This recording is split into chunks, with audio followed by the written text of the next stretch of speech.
Hello लोगोफोर, गिबियावनो नोंथांमोनखौ आंनि बे बड'फा बड' इउटुब चेनेलाव बरायग्रोनाय थाबाय। दिनैनि बे भिडिअनि गेजेरजों आं नोंथांमोननो दिन्थिनो थांगासिनो प्रधानमन्त्री आवास योजना ग्रामीणनि 2020-21 मायथाइनि लिस्टखौ माबोरै अनलाइन बा मबाइलनि गेजेरजों चेक खालामनो हायो। जुदि नोंथांमोना 2020 मायथाइयाव प्रधानमन्त्री आवास योजना ग्रामीणनि एप्लाइ खालामदोंमोनब्ला अब्ला नोंथांमोना बे भिडिअखौ जोबजासिम नाय। आरो जुदि नोंथांमोना आंनि चेनेलखौ दासिमबो साबस्क्राइब खालामाखै, साबस्क्राइब खालामनानै ला आरो लाइक कमेन्ट खालामनो दाबाव। दा बिदिब्ला दिनैनि भिडिअखौ जागायदिनि। गिबियावनो नोंथांमोना जायखिजाया मोनसे ब्राउजाराव थांग्रोनांगोन। हमना ला अपेरा मिनि ब्राउजार बायदि बायदि ब्राउजार थांग्रोनांगोन। UC ब्राउजार, आं दा मा क्रोम ब्राउजाराव थांसिगोन। क्रोम ब्राउजाराव थांनायनि उनाव बेवहाय थुना नांगोन। बेवहाय थुनायनि उनाव नोंथांमोननाव बेबायदि नुजागोन।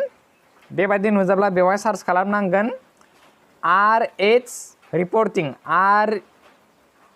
REPORTING reporting.nic.in बेखौ थुनायनि उनाव जों सार्च खालामनांगोन।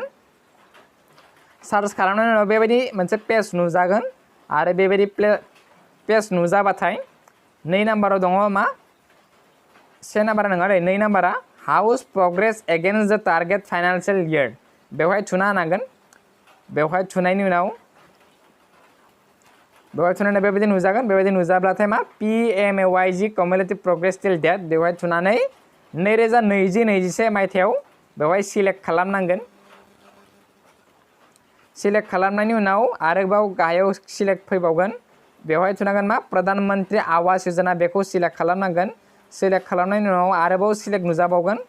आरोबाव अल स्टेटआव बेवहाय थुनानै एबार आसाम माने स्टेटखौ सायख'नांगौ। बेवहाय आसाम होना हो। आसामखौ सिलेक्ट खालाम। आसामखौ सिलेक्ट खालामनायनि उनाव आरोबाव सिलेक्ट नुजाबावगोन। सिलेक्टआव नुजाबा मा एबार मा बाक्सा, आंनियाथ' बाक्सा डिस्ट्रिक्ट नालाय आं बाक्सायाव होबाय। दा बाक्सा होनायनि उनाव आरोबाव सिलेक्ट फैबावगोन। सिलेक्ट फैबाथाय बेवहाय आरोबाव थुनानै मा आं आरोबाव बाक्सा थुबावबाय। थुनायनि उनाव आरोबाव मा एबार जोंनिया मा आमबारि, आथियाबारि, बांलाबारि, बाथौफुरि, भकपारा, बरबरि, दुमनि, माधवपुर, जोंनिया मा भकपारायाव थुबाय। थुनायनि उनाव बेबायदि नुजागोन। बेबायदि नुजानानै एबार साबमिट खालामना होबाथाय बेबायदि नुजागोन। बेबायदिनो नुजाबाय। बेयाव नुजा मा भिलेज भकपारा, रेगन नाम्बार, बेनिफिसियारि नेम, फादार्स मादार्स नेम, सासे सानै साब्रैनिल' फैदों नामा। आरो जुदि सोरनाबा डाटा नट फाउन्ड देखायदो माने आपडेट जाथ'वाखै, साननैसोनि उनाव आपडेट जागोन, नोंथांमोना जेबो टेनसन लानाङा। जुदि डाटा नट फाउन्ड देखायदों अब्लाबो नोंथांमोना जेबो टेनसन लानाङा। बेबायदिनो जुदि भिडिअखौ मोजां मोनो लाइक कमेन्ट खालामनो दाबाव। एसेनोसै।